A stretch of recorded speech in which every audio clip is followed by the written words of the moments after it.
पेयजल को तरसते राजस्थान के लिए यह एक अच्छी खबर है। केंद्र सरकार राजस्थान के पेयजल संकट के समाधान के लिए 2300 करोड़ रुपयों की महत्वाकांक्षी योजना के प्रस्ताव को हरी झंडी दिखाने का मानस बना चुकी है। यह बात गुरुवार को अजमेर आए केंद्रीय ग्रामीण विकास एवं पंचायती राज मंत्री वीरेंद्र चौधरी ने कही। चौधरी ने दावा किया कि केंद्र सरकार ने राजस्थान को प्राथमिकता पर रखते हुए बड़ी धनराशि दी है। केंद्रीय मंत्री वीरेंद्र चौधरी के अनुसार राजस्थान सरकार ने 2300 करोड़ रुपए की पेयजल योजनाओं के प्रस्ताव राज्य सरकार को दिए हैं, जिन्हें सैद्धांतिक रूप से मंजूरी दी जा चुकी है। चौधरी के अनुसार सतही जल की इन परियोजनाओं के साथ ही केंद्र राजस्थान के भूमिगत जल स्तर और फ्लोराइड की समस्या के निस्तारण के लिए भी राज्य को केंद्र का सहयोग मिल रहा है। मंत्री के अनुसार इस बजट वर्ष में राजस्थान को फ्लोराइड की समस्या के निस्तारण के लिए 321 करोड़ रुपए दिए जा चुके हैं और 200 करोड़ रुपए और दिए जाने की योजना है।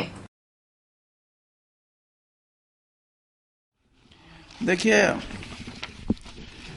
मैंने जैसे आपको कहा कि जो सरफेस वाटर है वो इंदिरा गांधी कैनाल भी एक सोर्स है, वो चंबल भी एक सोर्स है और एक इधर नर्मदा भी एक सोर्स है। और इसके साथ साथ मैं अभी जब झुंझुनू और सीकर गया था पिछले दिनों, तब मैंने ये भी एक बात कही थी कि हनुमानगढ़ जो डिस्ट्रिक्ट है वहाँ घग्गर नदी का जो हरियाणा पंजाब से हिमाचल प्रदेश से आके कई बार ऐसी परिस्थिति बनती है कि वहाँ बहुत बड़े भूभाग में घग्गर नदी का जल जब मॉनसून ज्यादा होता है तो आता है और वो पानी अल्टीमेटली बह के पाकिस्तान बॉर्डर को क्रॉस करके पाकिस्तान में चला जाता है। उसको भी एक्सप्लोर किया जाए कि वो भी पेयजल के लिए काम आ सके। तो ये भी एक प्रयास मैं चाहूंगा कि राजस्थान सरकार जरूर करेगी।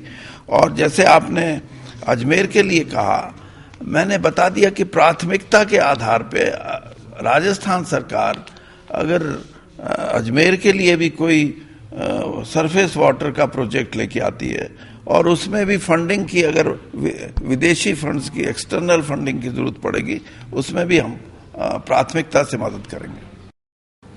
केंद्रीय मंत्री चौधरी के अनुसार केंद्र सरकार महानरेगा मजदूरी के मामले में भी एक बड़ा निर्णय करने जा रही है। केंद्र सरकार द्वारा अब इस योजना में मजदूरी का भुगतान करने के लिए राज्यों की कृषि मजदूरी को मानक के रूप में स्वीकार किए जाने की योजना है, जिसका प्रस्ताव तैयार है और बहुत जल्द ही इसे लागू कर दिया जाएगा। चौधरी ने दावा किया कि केंद्र की वर्तमान सरकार के प्रयासों के चलते ही ऐसा पहली बार हो रहा है कि महानरेगा का समय पर भुगतान किया जा रहा है।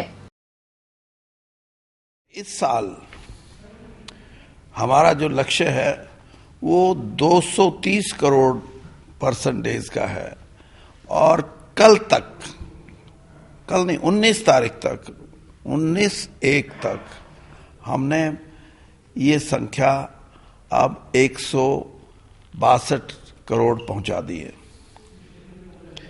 और अभी दो महीने का और समय है। दूसरी बात ये कि हम ये भी कोशिश कर रहे हैं कि हर राज्य में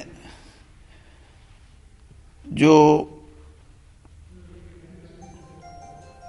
वर्कर वेजेस हैं मनरेगा के और उस राज्य के कृषि से संबंधित जो वेजेस हैं उसमें फर्क है। 11 ऐसे राज्य हैं जहां मनरेगा से ज्यादा पैसा वहां के राज्य सरकार के जो वर्कर डेज हैं, जो राज्य सरकार के वहां एग्रीकल्चर संबंधित जो प्राइस इंडेक्स है उसके हिसाब से मनरेगा से ज्यादा है। बाकी राज्यों में कुछ मनरेगा के बराबर है और बहुत से ऐसे राज्य हैं जहां मनरेगा वेजेस से कम वेज मिलता है। तो हमने महेंद्र देव कमेटी का गठन किया था आज से कोई 8-9 महीने पहले, बल्कि साल भर पहले, और उस कमेटी ने अपनी रिपोर्ट हमारे को सौंप दी है। अब उस रिपोर्ट की संतुति के लिए हमने वित्त मंत्रालय को भेजा है कि उसमें कुछ अधिक व्यय होएगा, लेकिन उसको हमने सैद्धांतिक रूप से मान लिया है।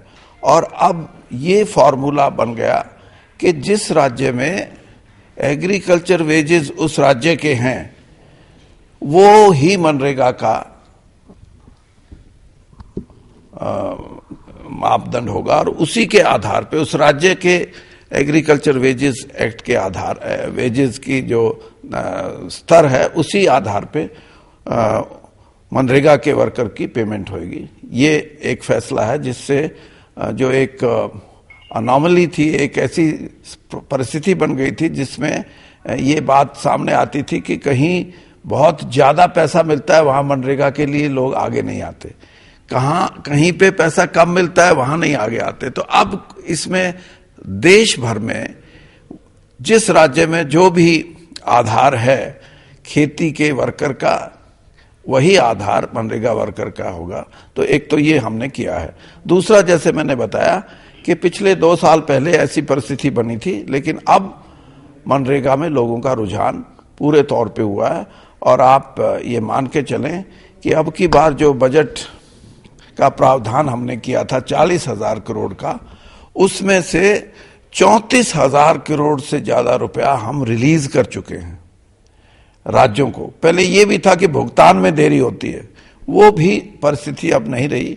और एक नया कार्य हमने शुरू किया है कि जो मनरेगा वर्कर है उसको डायरेक्ट उसके खाते में पैसा जाए, उसको डीबीटी डायरेक्ट बेनिफिट ट्रांसफर के माध्यम से वो पैसा हमारे यहां से जाएगा भारत सरकार से, और सीधा उस बैंक में जाएगा जहां उस वर्कर का खाता है।